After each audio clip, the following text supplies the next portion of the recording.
So far we have studied intragenic interactions like codominance, incomplete dominance, the lethal genes and pleiotropy, etc. Now we have to pass on to intergenic or interallelic interaction. This is also called interlocus interaction. Interlocus interaction. What is the meaning for that one? It is the interaction that occurs between the alleles of two different locus. That is the allelic interaction between two alleles. The interaction between the alleles of two different genes. So, we have to go for the different types of intergenic or interallelic interaction where it occurs between two alleles of different locus. Now, what are the types? We have the following types of interactions: intergenic or interallelic interactions. So, we are grouping under what is called epistatic interactions. So, we have 7 types of interactions given in your book. Number 1, dominant epistasis. Number 2, recessive epistasis. Number 3, duplicate genes with the cumulative effect. Number 4, complementary genes. Number 5, supplementary genes. Number 6, inhibitor genes. And number 7, duplicate genes. Now what are the examples? For dominant epistasis, we have the fruit color.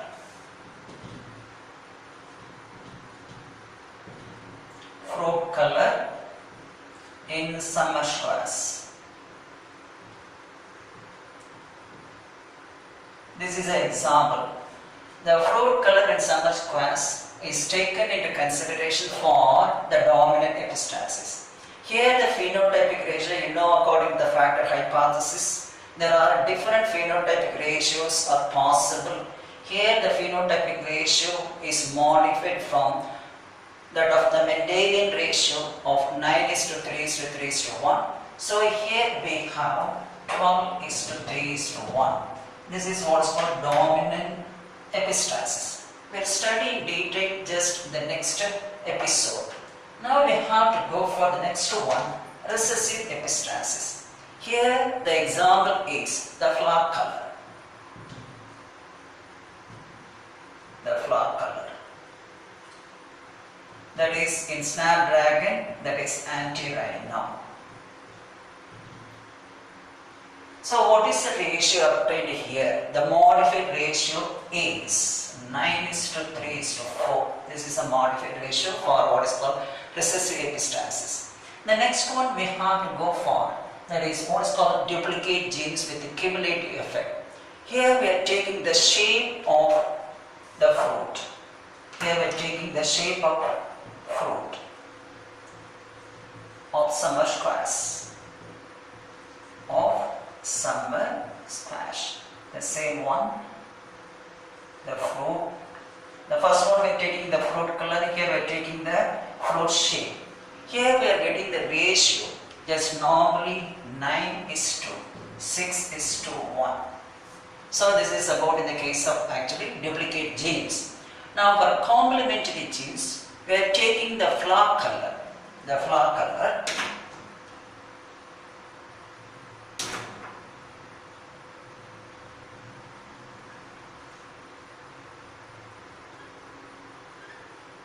Flower color in sweet pea. Flower color in sweet pea.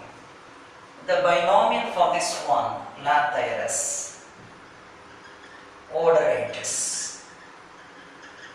The binomial for sweet pea, Lathyrus odoratus. Here we have the ratio 9:7. So that's about the complementary genes. In the case of supplementary genes, we are taking what is called the color of the grain in maize. So maize grain color. Maize grain color. So we are taking what we have actually the ratio. That is the same ratio what we are getting in the case of that is recessive epistasis 9:3:4. 9:3:4. Now take the inhibitor genes. Here the example is the color of the leaf in rice. Leaf color. Leaf color in rice. Leaf color in rice. The ratio is normally is that one. We have 13:3. 13:3. Now the last one, duplicate genes. We are taking the example, I am writing the example here. The example is nothing but the fruit shape, or actually see that one, seed capsule shape. Seed capsule shape. That is otherwise called as a fruit shape. In one variety, what is called shepherd's purse, nickname shepherd's purse. This is a name. The binomial is Bursa pastoris. So this is having a trinomial name.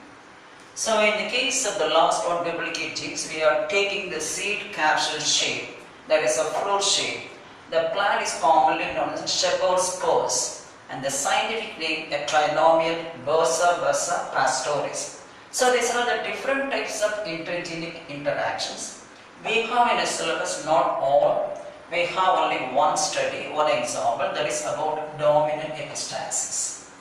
We have to study the fruit color in summers class in details related to the dominant epistasis, where the phenotypic ratio 9:3:3:1 is modified into 12:3:1.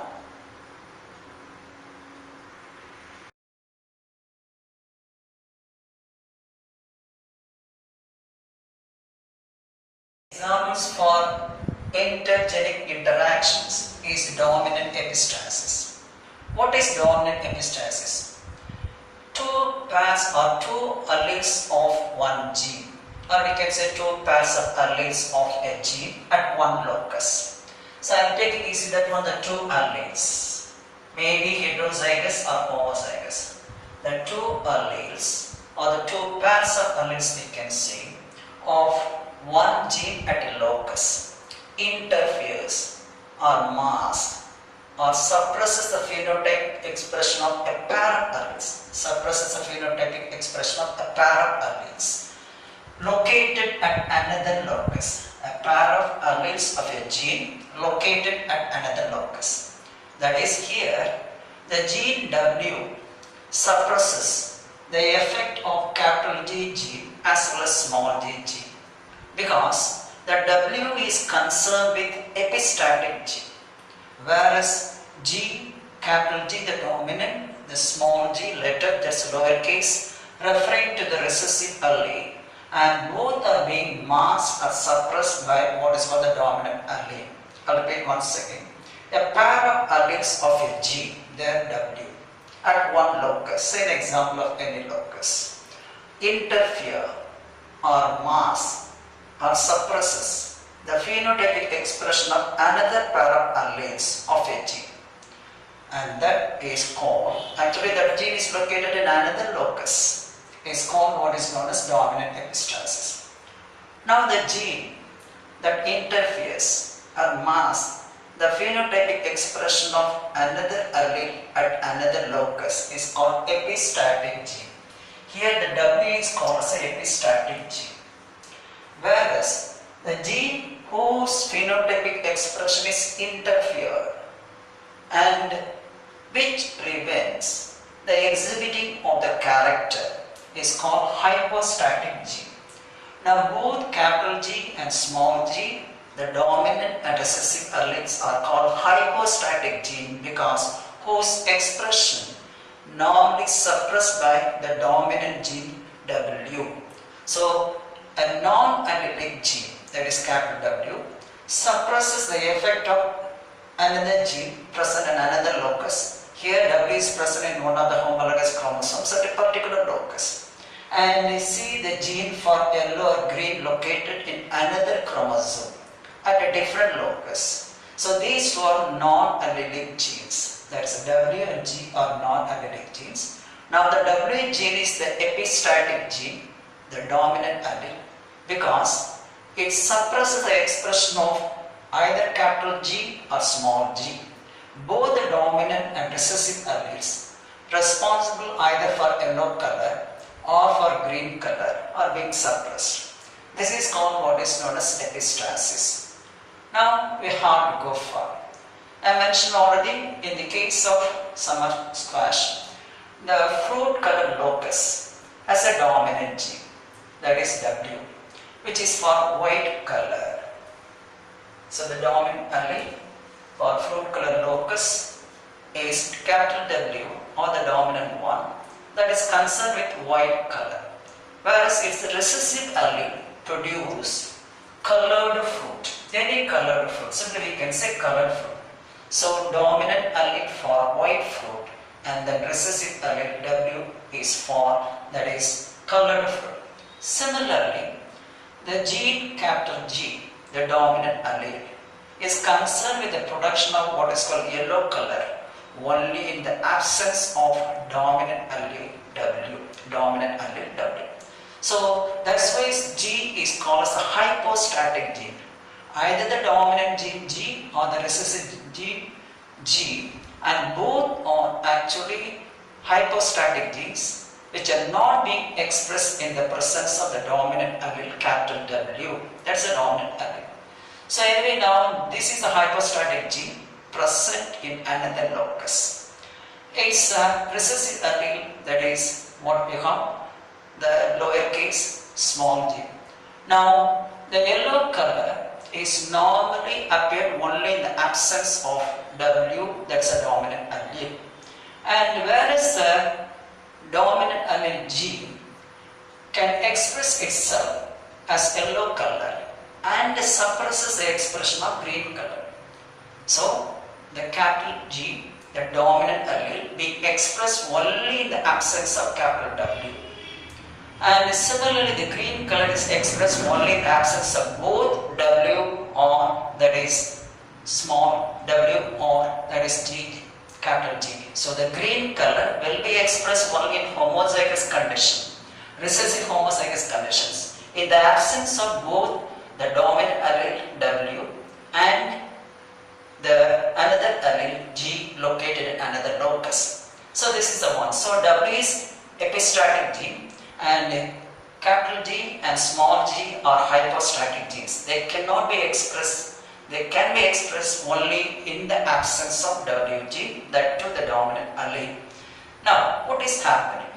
So, a plant with white fruit, that is summer squash, was crossed with yellow fruit. Now, this is a genotype of white fruit, that is, two dominant alleles, WW, and then two recessive alleles, that is G. And whereas in the case of yellow fruit, we have two recessive alleles for white and two dominant genes for yellow, that is GG. So GG, the dominant allele for yellow. So it can be expressed, you see that one, only in the absence of dominant allele W. That's why it's yellow fruit. Now a cross is effected between pure breeding white fruit and yellow fruit. As a general rule in dihybrid cross, the F1 generation we have received the gametes. So all the gametes are similar, having one dominant W and one recessive G. There we have one recessive W, one dominant G. These are the two types of gametes. So by random combination, we have received a heterozygous individual. I mentioned already one capital letter or a dominant gene for white color is present. It suppresses the expression of both, that is what is called yellow color and green color. So the resultant F1 is a heterozygous, but it is white in color. So here you can see the masking effect, suppressing effect of the dominant allele W, which suppresses the expression of, that is both, that is dominant yellow and then recessive green alphabets or the alleles. Now what are the gametes produced? As a general rule, you know that one, haploid gametes are produced by these heterozygous individuals, as in the case of brown, yellow, green. I mentioned only how to remember actually the gametes. So the same way we are getting the gametes. So we have to take the first two letters in the heterozygous condition. So the first two letters are one dominant, one recessive with reference to W. Okay, I am writing each one twice. Each one twice. And taking the next two letters alternately. Capital G, small g, capital G, small g. So the mechanism would be the same. How to remember the formation of gametes in a hybrid, that too dihybrid.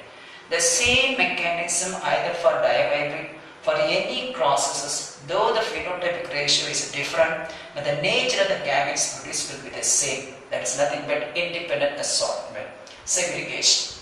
So we have received 4 different types of gametes. So these are all the gametes produced, I mentioned already. So we have to go for the random combination of these gametes to form the F2 generation.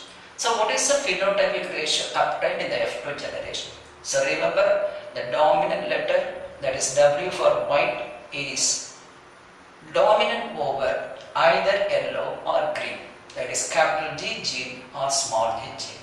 So it occurs the same in the form of a checkerboard. When we have found heterozygous white colored fruits on self-fertilization, they produce 4 types of gametes in equal proportion, as in the case of dihybrid cross. So the gametes they represent just the male gametes and the female gametes, as in the case of dihybrid cross. It's a single multiplication. Now what is the phenotypic ratio obtained here? So I am writing, this is one genotype, this is another genotype,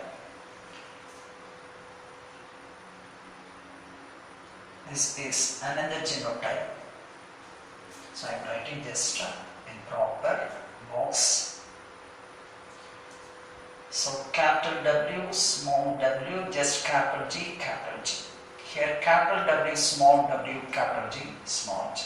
So this is box number 1, box number 2, 3, 4, as in the case of dihybrid cross for easy understanding. This is box number 2, box number 3, box number 4. I mentioned already whatever genotype we have in the second box in horizontal line or horizontal one, also we are getting actually the second box. So we have WW, 3 dominant vectors. Likewise here, 3 dominant vectors. Now here, 2 dominant vectors.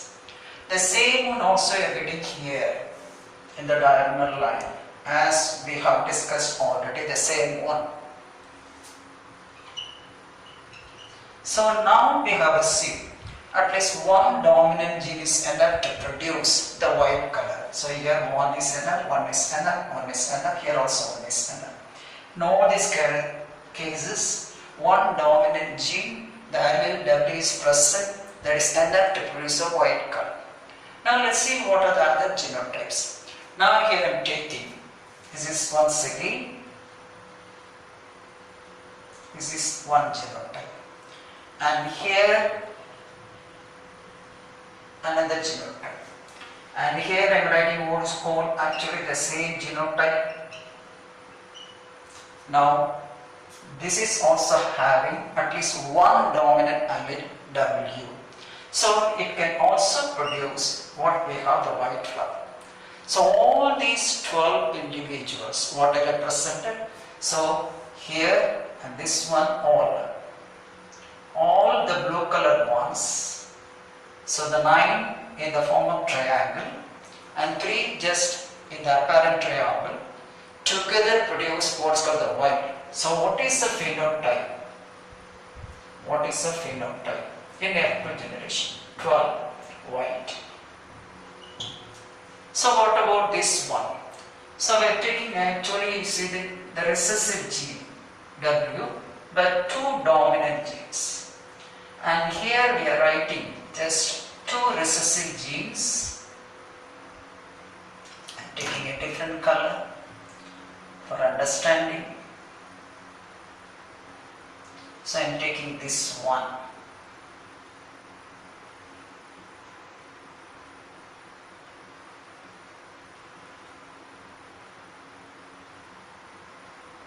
Two dominant genes. 2 recessive gene, 1 dominant gene, capital G. And here also we have 1 dominant gene, capital G. See here, in the absence of dominant allele W, now the gene for yellow color is expressed. So this is yellow because at least 1 capital G is responsible for the expression of yellow character. Here there is no white color dominant allele. So the hypostatic gene capital G is expressed in the absence of epistatic gene, what is called the W. When W is present, here you see that one, the expression of the yellow color is suppressed. Here you see that one dominant gene, W is there, so it is epistatic gene. Now capital G is there, but its expression is suppressed. This is because of the epistatic gene dominant allele W. So we are getting the phenotype, the next one, 3, that is yellow, 3 yellow. And what about the last one? As a general rule, in all cases we are receiving at least 1 recessive character. Here, just I am taking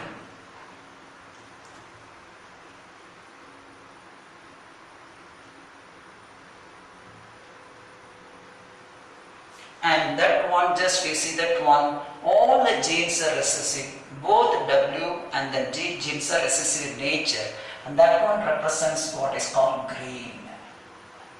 So we are getting the phenotypic ratio of 12 white, 3 yellow and 1 green. So it is a modified ratio of Mendel of 9:3:3:1. So here the massing effect of that is a dominant allele W, and the hypostatic effect of that is what we have G, but the G gene is dominant over the green. The G gene is dominant over green. That's why the green color is expressed in the absence of either that is white gene or that is what we have the yellow gene. So this is the one what we obtain.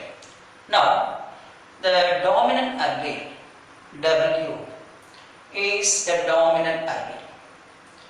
So the white color dominant parent suppresses the expression of both yellow and green. Now what is the conclusion?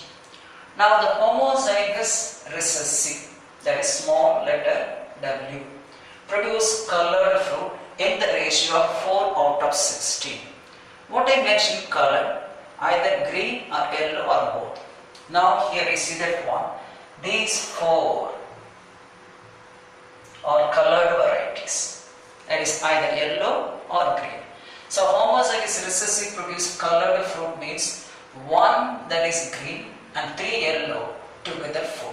It's a general rule, we have to conclude. So homozygous recessive produce colored fruit, out of 16, 4 are colored, the remaining 12 are white.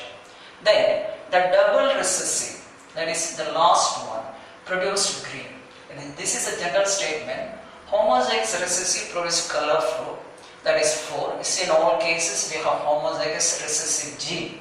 See, homozygous recessive gene, that is W. That's why I can say that is 4 together. When it is present in double recessive form, it produces green, that's 1 out of 16. Plants with only G. Now these are the plants with only G. Either just we see that one 2 letters or only 1 letter. Capital G dominant in 2 or 1. Here also 1. At least 1 capital G. In the absence of what is called the white colored gene, produce the yellow color. So plants with only G, not dominant allele W, produces what is called the yellow color. I mentioned you see that when there are 2 types of genotypes plants with only G, that is a yellow color.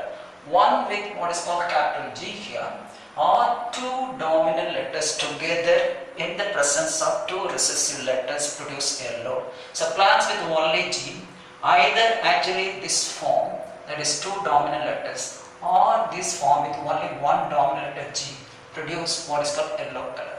So these were the observations made in the case of dominant epistasis in Summers class. Okay, so again the phenotypic ratio is modified from 9:3:3:1 into 12 white, 3 yellow and 1 green. Okay, that's about dominant epistasis. So here Y gene is a dominant allele. Epistatic gene suppresses both, that is green and then yellow alleles. So that it is called actually hypostatic gene. G is called as a hypostatic gene and then W is called as epistatic gene. As a dominant gene expresses its character, it is called dominant epistasis.